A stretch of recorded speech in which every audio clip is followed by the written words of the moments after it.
ramène à notre rendez-vous du lundi pour mieux comprendre les grands enjeux de l'économie, le duel éco du Grand Soir 3, prêt à en découdre. Dominique Seux des Échos, notre libéral. Thierry Pêche d'Alternative économique pour une économie plus régulée. Bonsoir messieurs, bonsoir à tous les deux. Enjeu de ce duel, pouvait-il en être autrement? La fiscalité en France que le gouvernement souhaite remettre à plat. Quelles sont ses faiblesses? Que peut-on améliorer? Attention, le curseur en bas de votre écran va décompter les 5 minutes qui vous sont imparties. Le gong va retentir. D'abord, l'état des lieux. Dominique, je me tourne d'abord vers vous. Qu'est-ce qui fait la force ou la faiblesse de notre système aujourd'hui? Bon, alors on va parler des deux faiblesses principales. La première, c'est qu'il y a une préférence française pour l'impôt. Dès qu'il y a un problème en France, que ce soit le logement, que ce soit l'automobile, que ce soit l'épargne, que ce soit toutes sortes d'activités, les politiques agissent sur l'impôt. Ils ont perdu la politique budgétaire, ils ont perdu la politique monétaire, ils agissent sur l'impôt. Un peu comme, allez, on va le dire, que ce soit droite ou gauche confondu, hein, comme des adolescents ou des adultes avec une console. C'est un peu compulsif. C'est le premier problème. Nous utilisons trop l'impôt. Le deuxième, et on va voir un petit graphique. On voit l'évolution ces dernières années des prélèvements obligatoires. 42,5% de la richesse nationale en 2010, 46,1% en 2014. Jamais dans l'histoire, hors temps de guerre, il y a eu une progression aussi forte des prélèvements obligatoires. Ces chiffres ne sont pas contestables et on voit bien sur le terrain l'effet que ça produit. C'est quasiment 10% de hausse des prélèvements obligatoires en quelques années. C'est très très rapide. Thierry Pêche, votre réponse, votre réplique?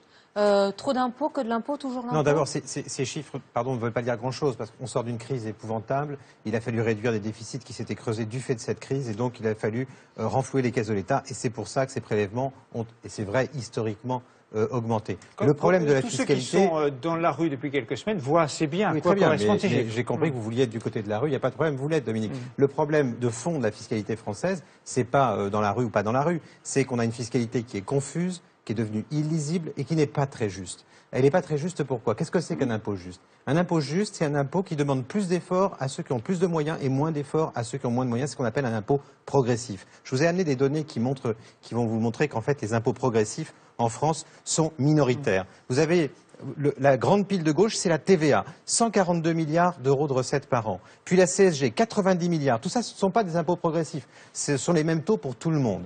Et puis, l'impôt sur le revenu, 59 milliards. Lui, c'est l'impôt progressif. Et donc, vous voyez, c'est l'impôt minoritaire. Ensuite, l'impôt sur les sociétés, 42 milliards. Donc, voilà notre fiscalité, si vous voulez, une fiscalité qui n'est pas très juste et qui, en plus, est illisible. Et c'est ça qu'il faudrait corriger. Alors, le côté illisible, je suis entièrement d'accord. Le côté instable, on pourrait le rajouter. Il est évident.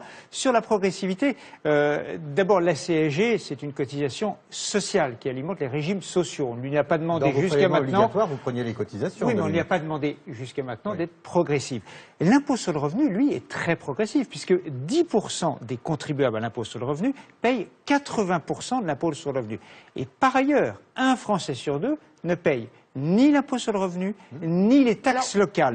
Donc le système, d'une certaine manière, il est déjà progressif. Pour en revenir à l'actualité, le gouvernement souhaite remettre cette fiscalité sur la table. Parmi les propositions qui ont été faites d'ailleurs en primeur à votre journal, Dominique, la semaine dernière, est-ce qu'il y en a une qui, à vos yeux, doit être retenue? Il me semble que dans ce chantier fiscal qui est ouvert, alors on ne sait pas très bien jusqu'où il ira, mais il y a une priorité absolue, c'est de travailler pour l'emploi. Regardez si le système fiscal est favorable à l'emploi. Et il y a une proposition qui est sur la table, c'est de modifier le mode de financement de la protection sociale. En gros, ça veut dire quoi? Ça veut dire modifier le mode de financement de l'assurance maladie, des retraites. Aujourd'hui, c'est trop sur le travail, sur les salaires. Il faut élargir le mode de financement.